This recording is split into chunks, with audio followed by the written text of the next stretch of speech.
hal berdoa. Pada suatu kali Yesus sedang berdoa di salah satu tempat. Ketika ia berhenti berdoa, berkatalah seorang dari murid-muridnya kepadanya, "Tuhan, ajarlah kami berdoa sama seperti yang diajarkan Yohanes kepada murid-muridnya." Jawab Yesus kepada mereka, "Apabila kamu berdoa, katakanlah, Bapa, dikuduskanlah namamu, datanglah kerajaanmu, berikanlah kami setiap hari makanan kami yang secukupnya, dan ampunilah kami akan dosa kami, sebab kami pun mengampuni setiap orang yang bersalah kepada kami, dan janganlah membawa kami ke dalam pencobaan." Lalu katanya kepada mereka, "Jika seorang di antara kamu pada tengah malam pergi ke rumah seorang sahabatnya dan berkata kepadanya, 'Saudara, pinjamkanlah kepadaku 3 roti, sebab seorang sahabatku yang sedang berada di dalam perjalanan singgah ke rumahku dan aku tidak mempunyai apa-apa untuk dihidangkan kepadanya.' Masakan ia yang di dalam rumah itu menjawab, 'Jangan mengganggu aku, pintu sudah tertutup, dan aku serta anak-anakku sudah tidur. Aku tidak dapat bangun dan memberikannya kepada saudara. Aku berkata kepadamu, sekalipun ia tidak mau bangun dan memberikan kepadamu karena orang itu adalah sahabatnya, namun karena sikapnya yang tidak malu itu, ia akan bangun juga dan memberikan kepadanya apa yang diperlukannya. Oleh karena itu, aku berkata kepadamu, mintalah maka akan diberikan kepadamu, carilah maka kamu akan mendapat, ketoklah maka pintu akan dibukakan bagimu. Karena setiap orang yang meminta menerima, dan setiap orang yang mencari mendapat, dan setiap orang yang mengetok baginya pintu dibukakan. Bapa manakah di antara kamu jika anaknya meminta ikan daripadanya akan memberikan ular kepada anaknya itu sebagai ganti ikan? Atau jika ia minta telur akan memberikan kepadanya kalajengking? Jadi jika kamu yang jahat tahu memberi pemberian yang baik kepada anak-anakmu, apalagi Bapamu yang di sorga, ia akan memberikan Roh Kudus kepada mereka yang meminta kepadanya." Yesus dan Beelzebul. Pada suatu kali Yesus mengusir dari seorang suatu setan yang membisukan. Ketika setan itu keluar, orang bisu itu dapat berkata-kata, maka heranlah orang banyak. Tetapi ada di antara mereka yang berkata, ia mengusir setan dengan kuasa Beelzebul, penghulu setan. Ada pula yang meminta suatu tanda dari sorga kepadanya dan mencobai dia. Tetapi Yesus mengetahui pikiran mereka, lalu berkata, "Setiap kerajaan yang terpecah-pecah pasti binasa, dan setiap rumah tangga yang terpecah-pecah pasti runtuh.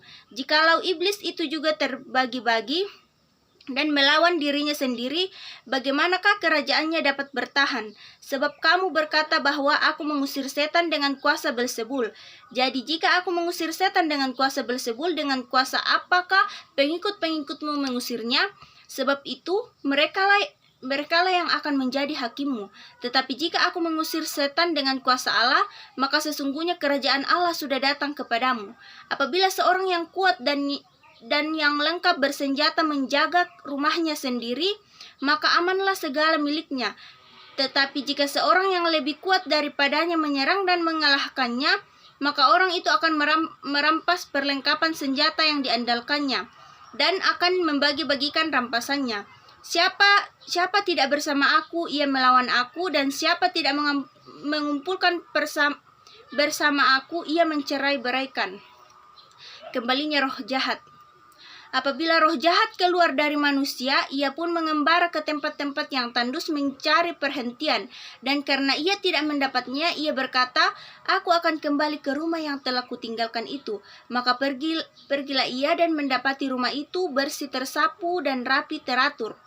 Lalu ia keluar dan mengajak 7 roh lainnya yang lebih jahat daripadanya, dan mereka masuk dan berdiam di situ. Maka akhirnya keadaan orang itu lebih buruk daripada keadaannya semula. Siapa yang berbahagia? Ketika Yesus masih berbicara, berserulah seorang perempuan dari antara orang banyak dan berkata kepadanya, "Berbahagialah ibu yang telah mengandung engkau dan susu yang telah menyusui engkau." Tetapi ia berkata, "Yang berbahagia ialah mereka yang mendengarkan firman Allah dan yang memeliharanya." Tanda Yunus. Ketika orang banyak mengerumuninya. Berkatalah Yesus, angkatan ini adalah angkatan yang jahat. Mereka menghendaki suatu tanda, tetapi kepada mereka tidak akan diberikan tanda selain tanda Nabi Yunus.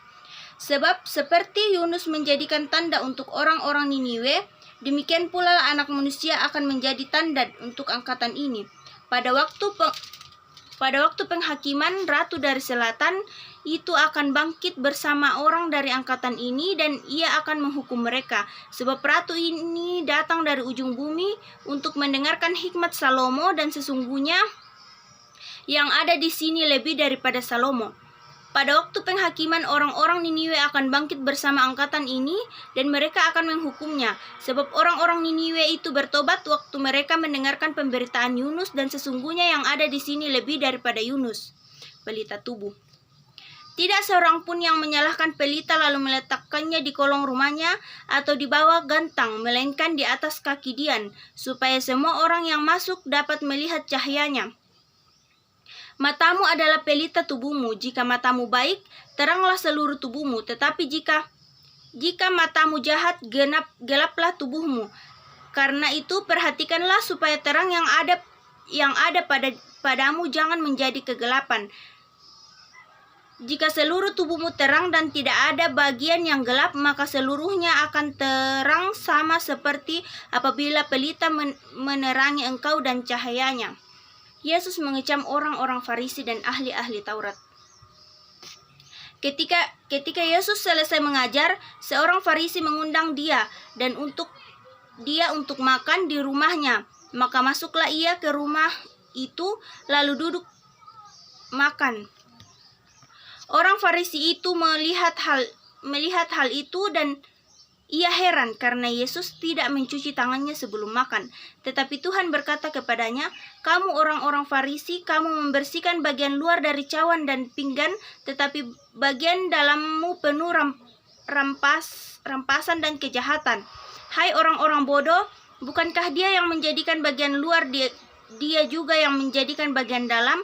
Akan tetapi berikanlah isinya sebagai sedekah, dan sesungguhnya semuanya akan menjadi bersih bagimu. Tetapi celakalah kamu, hai orang Farisi, sebab kamu membayar persepuluhan dari selasi, inggu, dan segala jenis sayuran, tetapi kamu mengabaikan keadilan dan kasih Allah. Yang satu harus dilakukan, dan yang lain jangan diabaikan. Celakalah kamu, hai orang Farisi, sebab kamu suka duduk di tempat terdepan di rumah ibadat, dan suka menerima penghormatan di pasar. Celakalah kamu, sebab kamu sama seperti kubur yang tidak memakai tanda. Orang-orang yang berjalan di atasnya tidak mengetahuinya. Seorang dari antara ahli-ahli Taurat itu menjawab dan berkata kepadanya, "Guru, dengan berkata demikian, engkau menghina kami juga."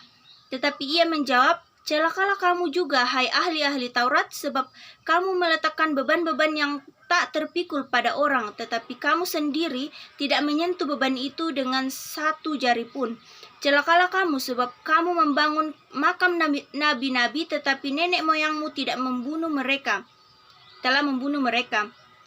Dengan demikian, kamu mengakui bahwa kamu membenarkan perbuatan nenek moyangmu, sebab mereka telah membunuh nabi-nabi itu dan kamu membangun makamnya.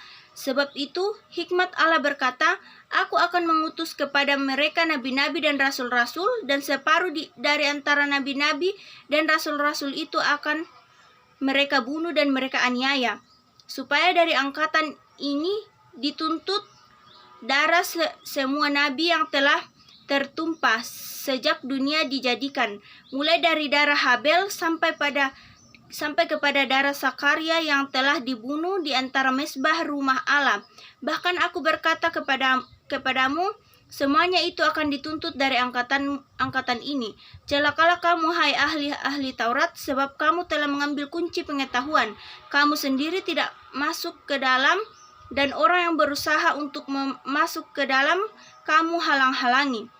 Dan setelah Yesus berangkat dari tempat itu, ahli-ahli Taurat dan orang-orang Farisi terus-menerus mengintai dan membanjirinya dengan rupa-rupa soal. Untuk itu mereka berusaha memancingnya supaya mereka dapat menangkapnya berdasarkan sesuatu yang diucapkannya. Amin, firman Tuhan.